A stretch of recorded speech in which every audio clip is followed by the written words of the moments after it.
Hello, welcome back. It's the Unstoppable Dad Project. My name is Matt. Thank you for taking some time out of your day to listen to our little podcast that we have here. Exciting news, we are now up on Apple Podcasts. So you can find us on there as well as Spotify and all other places you find podcasts. If you have found some value out of today's podcast or if you found value out of any of the previous podcasts we have done, please subscribe, like, share around with your friends, especially those of your friends that you think would get some benefit out of the topics or out of the podcast in general. If you're on Apple Podcasts and that's your primary podcast vehicle, please go ahead and leave a review, because by you guys doing that and you guys sharing around, that is how we are going to grow this thing, and that is how we are going to get this information out to hopefully those who need it and those who will get some enjoyment and some benefit out of it. Got another solo podcast for you all today, and today I'm going to talk about but why. But why. Now, depending on how old your kids are, they have probably either been through or are going through or are about to go through the but why stage. And it's a stage in their development that I'm pretty sure every kid goes through.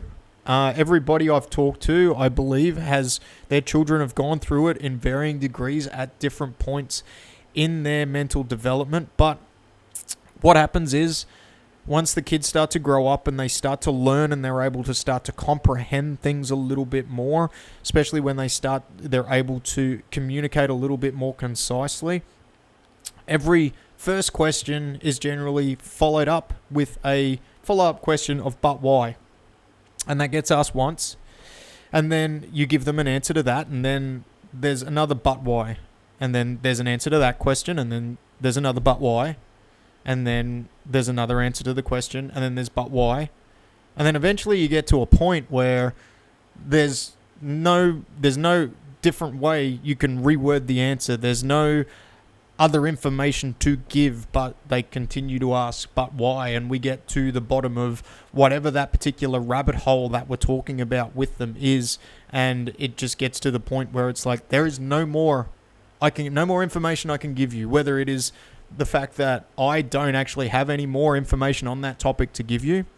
I've already given you 2 or 3 misinformed answers in the first place, so I don't particularly want to give you any more misinformation, or we've just gotten to the end of what you want to know. There's no more to know. But kids are great at asking why, and they will continue to ask why, and they always ask why, and it's this constant evolution for them as they go through their learning process. And it's something that when my daughter, and she is still going through it, but when my daughter was in the thick of it, we try not to discourage, as frustrating as it could be at times, because you just found yourself giving the same answer and over and over and over again. It was something that we didn't want to discourage, because at some point we lose, I think as human beings, we lose our ability to continue to ask why.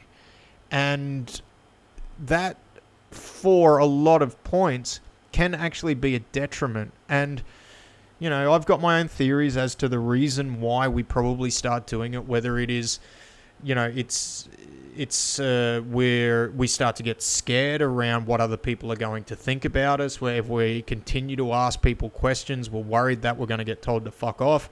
I was listening to a podcast the other day where they were talking about, and they were targeting this towards speaking and why people have sometimes an irrational fear out of public speaking. And there's been a theory that's come out around that it's actually evolutionary, where when we were in tribes, if you got banished from the tribe due to something you said or something you did, you were out on your alone and you were going to die. So when people get up in front of this want to be liked and this want to make sure we don't alienate people, can stem all the way back to there, because we don't want to get banished from the tribe. And that's obviously not the way it is now, but I do think that one of the reasons why eventually we stop asking why like we would have when we were kids is due to that fact. We're scared about what other people think.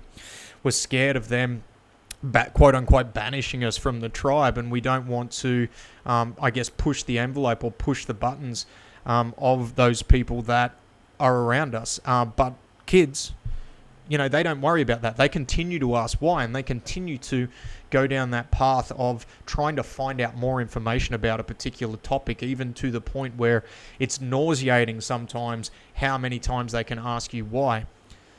But it brings me to why I'm talking about this on the podcast, because on one of our previous episodes, what we spoke about 5 things that dads can do to keep their fitness in check, or to start up a new fitness regime. And in response to that, I got a few messages come through asking for specific things. So asking from dads to me specific things around things that they wanted to achieve. And there was a lot of talk about people wanting to, drop weight, people wanting to get a particular strength number. And this is really more talking about when people start talking about specific things. So we're talking about, I want to get X number, right? And in my experience, when people come to me and there is a very hard and fast number that they come in and I want to achieve this, I want to lose this, I want to be able to lift this, there's a reason why they're asking for that. So it's important for us to ask why. Like, why do you want to achieve that? And generally there will be a follow-up answer that will come from that. And that follow-up answer is generally not the underlying reason why. So we need to continue to ask ourselves why. Why is this important? And I'll give you a very, very basic, without giving too many specifics, because usually when I talk to people about these things, they are talking to me in a little bit of confidence. But let's say, for example, somebody comes to me and they said, I want to get to X amount of weight, or I want to lose 10 kilos. And my first question is why? Why is that number important? And if we shortcut, sometimes there's a long line of questioning that needs to go into this, but we're just going to kind of break it down into, 3 layers. And sometimes when we're talking about numbers are like ogres. Ogres are like onions, and onions have layers. So we need to start to peel away the layers, right? So the next question is like, why is that number important? Because I used to be there when I was 22. Okay, cool. So why is it important for you to be at that number? Like, what was it about that time in your life that makes it so important for you to get back to that number? I felt more confident in myself. I was more physically capable. I was able to do more things. Now, by kind of continuing to ask these questions, why, and peel away those layers, but why, we start to get to the underlying reason why that number is important. And then it starts to become less about the number, and it starts to become more about the feeling, the emotional, the time in their life that they're attaching to that number. And if we use that as an example where, say, somebody wants to lose 10 kilos, and they want to lose 10 kilos because that's the weight they were at 10 years ago. And that 10 years ago was obviously before they had kids, may have been before they were married, or before, they had the current job that they had. So it's a different set of circumstances to what they were now. But that was 10 years ago.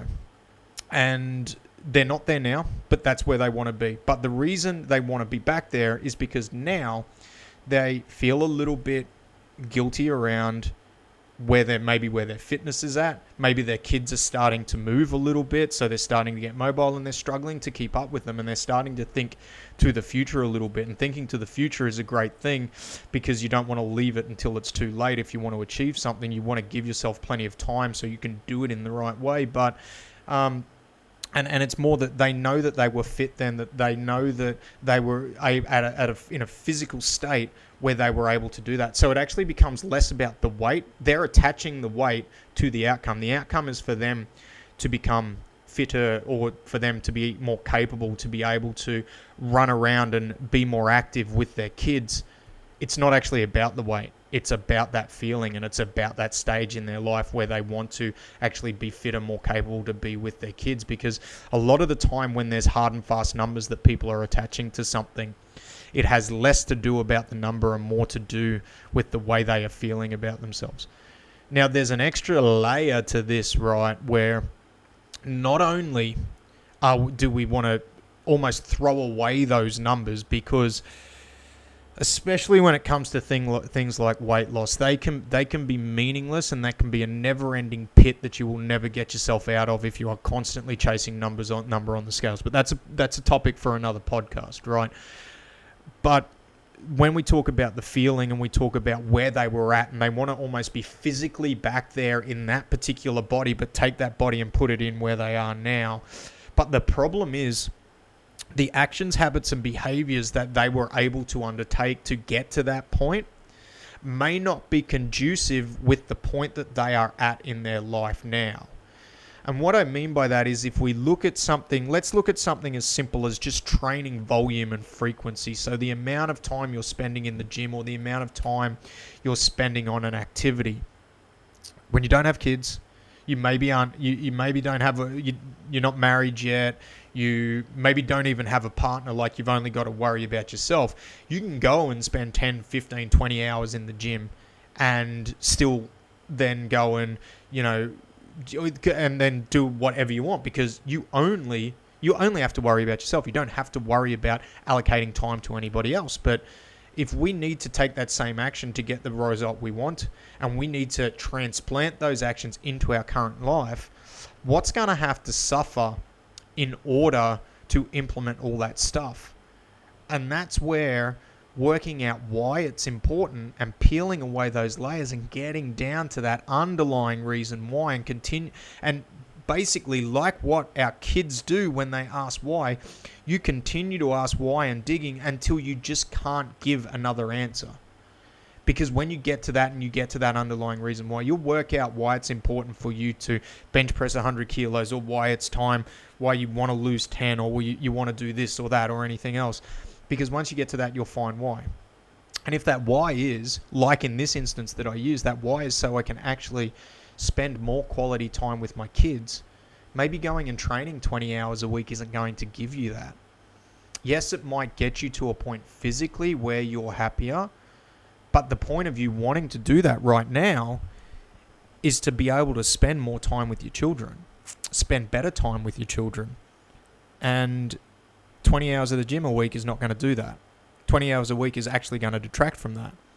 So if the reason why, when you get down to the bottom of it, has to actually do with other people and time and energy and effort, then we got to pick our battles. We've got to know what we've got to do. So that's when we've got to actually look at the overall number and what we're trying to achieve and be like, is that really achievable for me right now?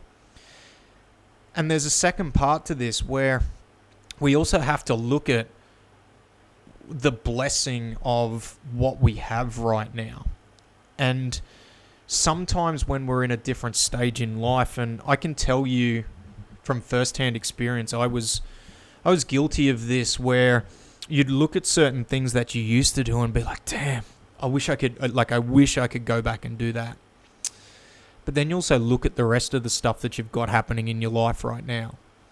You look at the fact that you've got these human beings that love you unconditionally, that you get to go home to every afternoon, that show you the joy and the absolute light in everything. And, you get to see them grow up and evolve, and, they don't care what you look like. They just care that you're happy, and they just care that you're present. And yes, for you as a father, you want to be physically fit and capable, and you want to set the example for them. But that, your ability to do that, does not need to be attached to a number. It does not need to be attached to an overall strength benchmark. If that is very, very important to you, that is a different story. But when it comes to having other people in your life that you are worrying about, sometimes the numbers that really matter are how happy you are. You can put a number on that. You can give yourself a scale of 1 to 10, and it doesn't mean you have to force it. It's okay to not be okay. It's okay to reach out for help. It's okay, to be down sometimes, but you also have to look at some of the things you want to achieve and understand that if you are tying that to a previous time in your life where you didn't have other people to worry about, and you only had to worry about yourself, then you're not being fair on yourself for what you want to achieve. So after the podcast around the 5 things that you can do to stay fit, I got a lot of questions around specifics, and I'm here to help. I've done a lot of work with people that as it pertains to specific results. And sometimes when we're asking questions, it actually helps to have somebody else ask the questions, because even though we think we've peeled away all the layers and we've gotten to the bottom of it, maybe we haven't. And having that outside perspective is important, having somebody ask you those questions and get down to why, because there's no point in getting yourself down around weight, around the strength that you've lost and things like that when it is tied to a previous time in your life and you are unable to fulfill the actions, habits and behaviors that you once were. Don't get me wrong, that is not saying that as fathers we shouldn't be physically capable. But it just means that sometimes we have to look at what we did previously, and if we are holding ourselves to that same physical standard, maybe we have to create a new standard to hold ourselves to, a new standard to move towards, and one that is actually going to be more fulfilling for us for what we want to achieve that particular goal for right now.